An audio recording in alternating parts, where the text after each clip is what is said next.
Alright, I'm gonna sit on the floor. I like the floor. Alright. I love it. Do you want a stool? Hey guys! You guys got told a lie though. I came out here to tell you guys a story and then to play a song. And I don't really want to tell the story, but I think I should, so. I will when I start getting rolling though, so I want to tell it when I start getting rolling.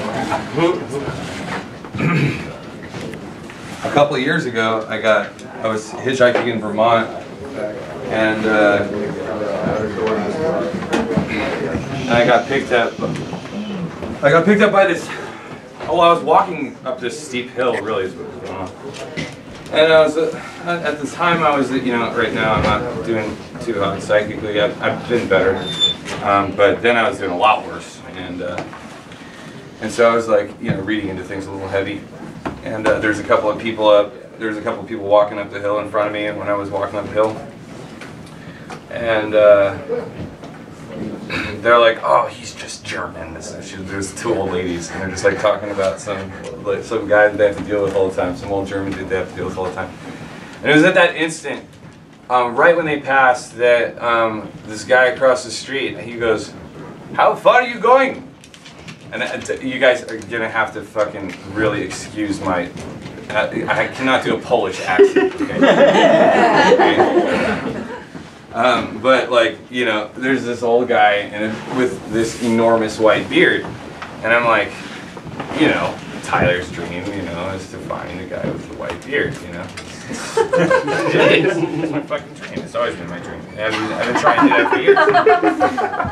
I had a couple experiences with old men at this point when I wasn't looking for them. It took me years to not look for them. As soon as I wasn't looking for them, all these fucking old men, it's just like rain, old man rain. So anyways, I saw him and he was like, I look in the back and there's all these different books and all these different languages. It was like he was in a little bug. He's a big guy too.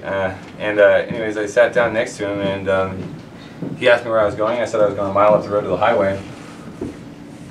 And so he gets to move and he talks a little bit and he gets to move and he puts his arm up on the steering wheel and he's looking at it and he has these like really, really bright blue eyes and he's like staring out and I get this incredible feeling from the guy and I looked on his arm. I had an incredible feeling from the guy already, but I looked on his arm and he had these tattoos. He had the numbers. And I asked him where he was from and he said, "Well, originally I am from Poland." And he was an Auschwitz survivor. And I was fucking blown away, you know? I mean, it was like the most incredible thing ever. The most affirming experience at that point I had ever had in my life. I was like, you know? And like, I hung out with him for a while and he drove me to this like swimming pool area that he goes to swim at every single day. He lived down the road. I think he was on the, like something called the 9. He gave me his information. I lost it. Anyways, he gets to the lake and he's like, "Are you hungry?" And I was like, "Yeah, I'm kind of hungry." He's like, "What? I go make sandwiches." And I was like, okay. And he dropped me off there, and about an hour and a half went by, and I was just hoping so hard that he would come back. And he came back an hour later, and he had sandwiches that he had gone home and made, and he had gone up to the library and walked up these steps, and I was to later learn how slow this guy walked. And yeah, he went up a flight of steps and 14 in Keene. Keene, it might have been New Hampshire. I don't fucking know where the fuck Keene is. New Hampshire or Vermont, some shit. Okay, I didn't know.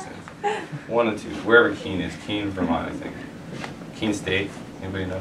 New Hampshire. Yeah.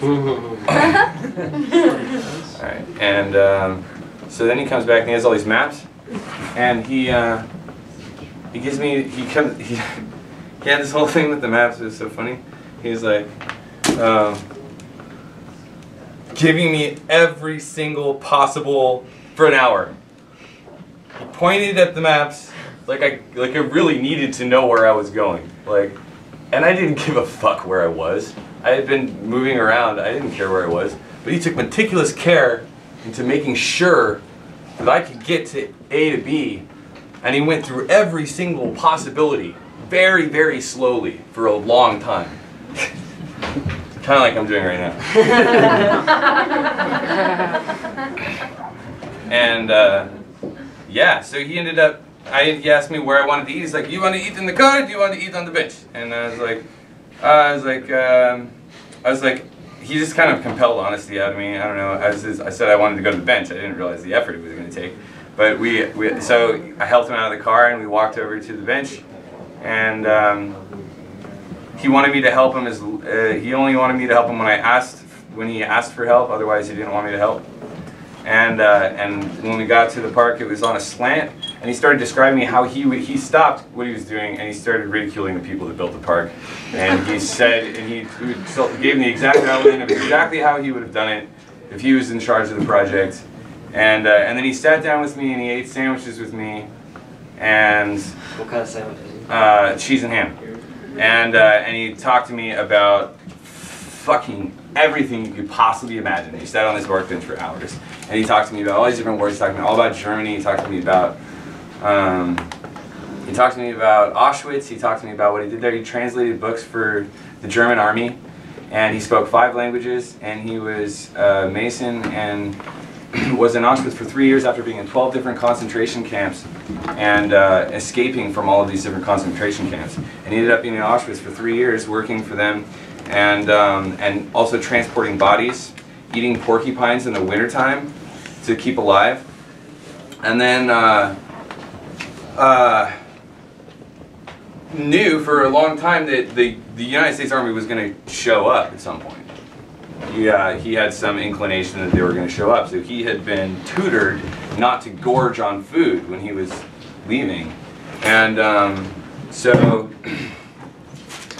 he didn't, but his friends did, and they all died. And he had 60 people that he went in there with, and he came out with 6 friends. And yeah, so there was that.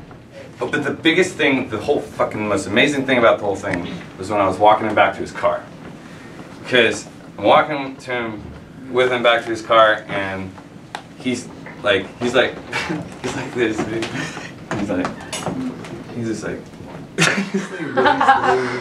I was like, walk with him, and he saw a purple pin and a green pin on the ground, and he stopped, and he's just like, ooh! I was like, he's like, could you mind getting the pens? And I was like, yeah. So I was like, yeah, sure, you know, I got reached down and give him the pens, I handed it to him, and he looks at him, and it's like, this guy is just as open as a book. Like, he was later to tell me that every single day during the wintertime, he broke through the ice of that lake and he swam in the ice. He swam in the lake every single day, broke through the ice, loved being there during the summertime because the children were inspiring, holding these 2 pens. He's like, you know, he looks at the purple one and I could tell he wanted the purple one. And he's like, he looks at me and he looks at the pens and he's like, puts inside, he's like, choose. And he looks at me in the eyes, staring at fucking, 67 years ago or whatever, whenever that was. The fucking harshest, truest history, most fucked up, fucking disaster. Came on the other side, a shimmering diamond human being, staring me in the eyes, and I knew that he wanted it. But I wanted it too. and so I told him I wanted the purple one. And I couldn't believe I fucking did that.